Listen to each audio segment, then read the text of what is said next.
Okay, and welcome back to another video where we talk about the chapter number 9. Okay, 9, I think 9. 9. The army on the march. Okay, so Sun Tzu said, we come now to the question of encamping the army and observing signs of enemy. Pass quickly over mountains and keep in the neighborhood of valleys. Camp in high places, facing the sun. Do not climb heights in order to fight. So much for mountains warfare. After crossing of river, you should get far away from it. When an invading force crosses a river in its onward march, do not advance to meet it in midstream. It will be best to let half the army get across and then deliver your attack. If you are anxious to fight, you should not go to meet the invader near a river which he has to cross. Move your, move your craft higher up than the enemy and facing the sun. Do not move upstream to meet the enemy. So much for river warfare. In crossing salt marshes, your sole concern should be to get over them quickly without any delay. If forced to fight in a salt marsh, you should have water and grass near you and get your back to a clump of tree. So much for operations in salt marshes. In dry, level country, take off an easily accessible position with rising ground to your right and on your rear so that the danger may be in front and safety lie behind. So much for campion in flat country. These are the four useful branches of military knowledge which enabled the Yellow Emperor to vanquish for several surveys.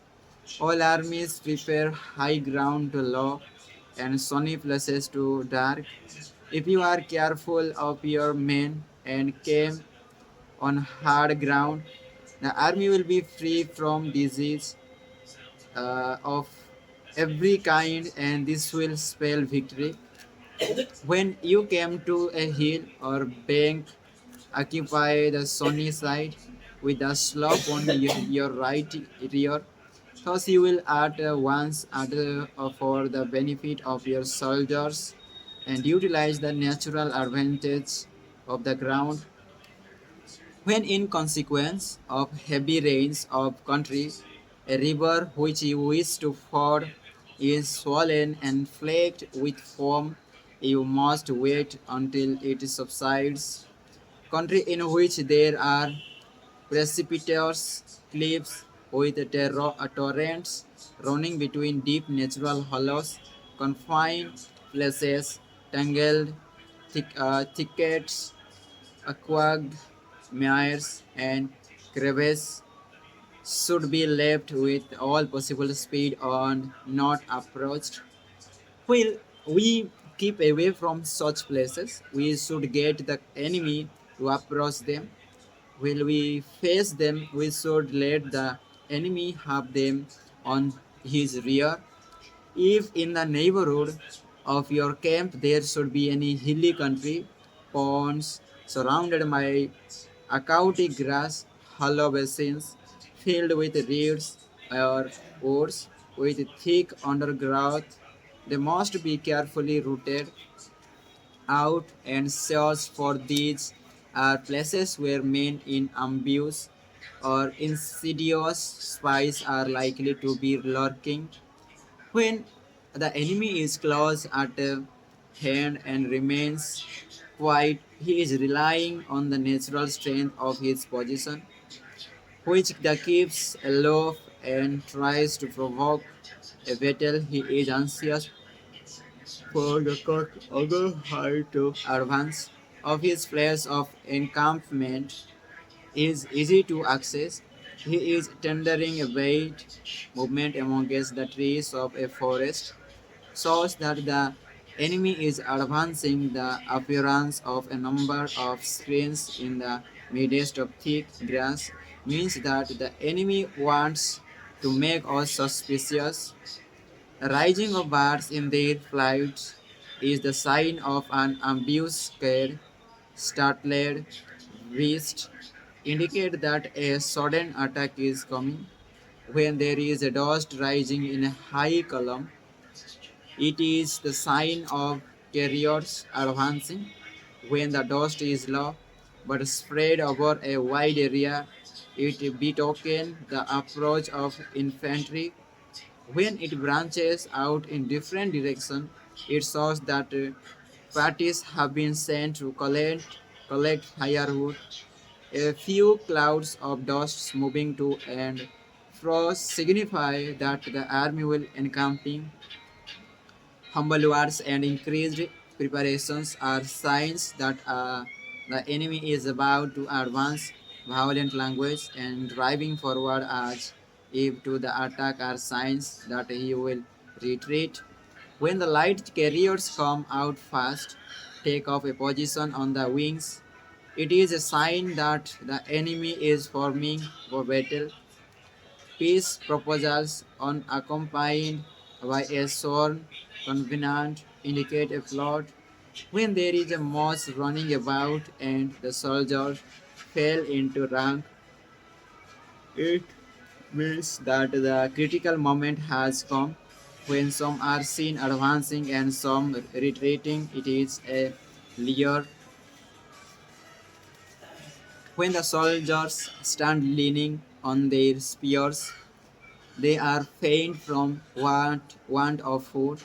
If those who are sent to draw water begin by drinking themselves, the army is suffering from thirst.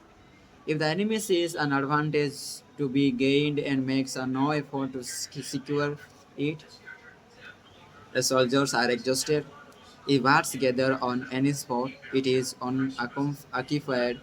Clamor by night betoken nervousness. If there is a disturbance in the camp, the general's authority is weak. If the banners and flags are shifted about, sedition is afoot. If the officers are angry, it means that the men are weary. When an army feeds its horses with grain and kills its cattle for food, and when the men do not hang their cooking pots over the campfires, showing that they will not return to their tents, you may know that they are determined to fight to the death. The sight of the men whispering together in small knots and speaking in subdued tones points to disaffection amongst the rank and file.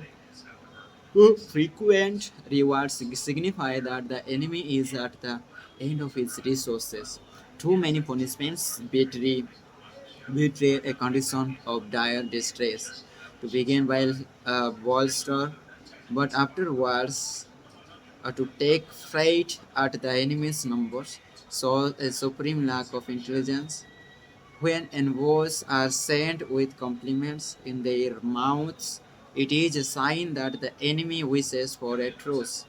If the enemy's troops march off angrily and remain facing ours for a long time without either joining battle or taking themselves off again, the situation is one that demands great vigilance and circumspection. If our troops are no more in number than the enemy, that is, implies sufficient, it only means that no direct attack can be made. What we can do is simply to concentrate all our available strength, keep a close watch on the enemy, and obtain reinforcements. He who exercises no forethought but makes light of his opponents is secure. sure to be captured by them. If soldiers are punished before they have grown attached to you, they will not prove submissive, and unless submissive, then will be practically useless. If when the soldiers have become attached to you, punishments are not enforced, they will still be useless.